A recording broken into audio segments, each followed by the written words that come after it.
How you doing, YouTube? Today we're going to be doing a review on an updated version of the ST6607.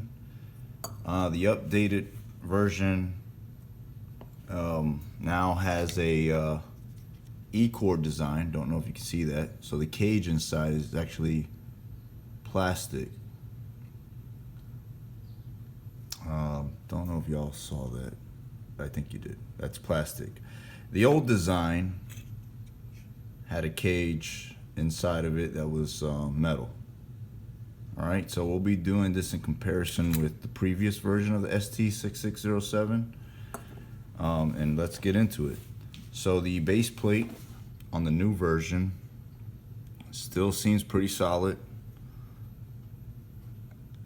Here's the old version right here that I'm shaking on top, and on the bottom is the new version. So you have bigger holes compared to smaller holes. The gasket seal here, let me see how that feels compared to the other one. They're essentially the same. This one, the newer version, is a little thicker. But I'll tell you what, when I put the newer one, no, they're the same. They're exactly the same. I did bottom out on when I put this on the Nissan. I screwed it on. Actually, this metal piece here bottomed out with the motor, but it didn't leak. It performed well. Canisters, well, I'll tell you what, the new version, the canister is a lot thicker than the older version.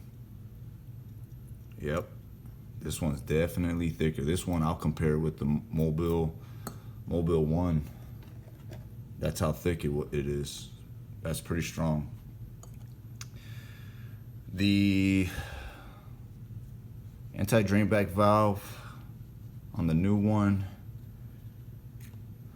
see, let's feel that flexibility there.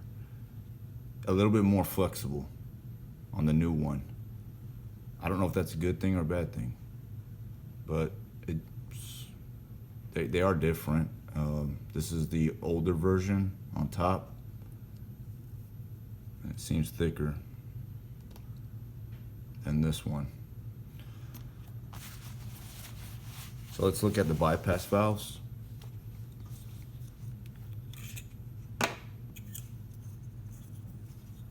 These bypass valves are exactly the same on both the old and the new version.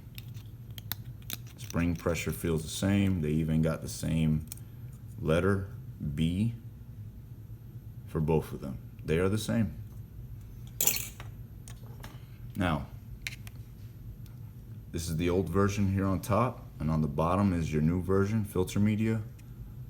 You get a little bit of a longer filter media with the new version of the ST66 than the previous one. They feel just as strong, trying to push down, can't crush the pleats. And then the pleats are evenly plated. So both of these filter medias to me are excellent. What I do, like I said in the beginning of the video, there's plastic cage inside of this one, and inside this one it's a metal cage. And to me that doesn't matter. They both are fine. But what I did like about this version is that they didn't cheap out on the end caps. Because as you've seen on previous Supertechs, they'll do the E-core, plastic E-core cage inside, but then the end caps are paper or paper-like material. They didn't do that here on the ST6607. They left it metal. So this is a solid oil filter. It might be cheaper to produce this new one, but it's still giving you good quality, if not better, than the older version. And it's costing Walmart probably a little cheaper to produce. So I don't mind it. I think I'm gonna give this one a thumbs up. So if you guys are interested, you have a Honda or Nissan and you guys use this ST6607, you're worried about the new version, don't be. This is a great version. It gets a 10 out of 10. It did its job, performance-wise, design-wise. She'll get a I give her a 9 out of 10, just because this bypass is in the back and not in the front. But still a good filter. I use it. I will use it. I still use it. I put a new one on my wife's car. All right, guys, take care.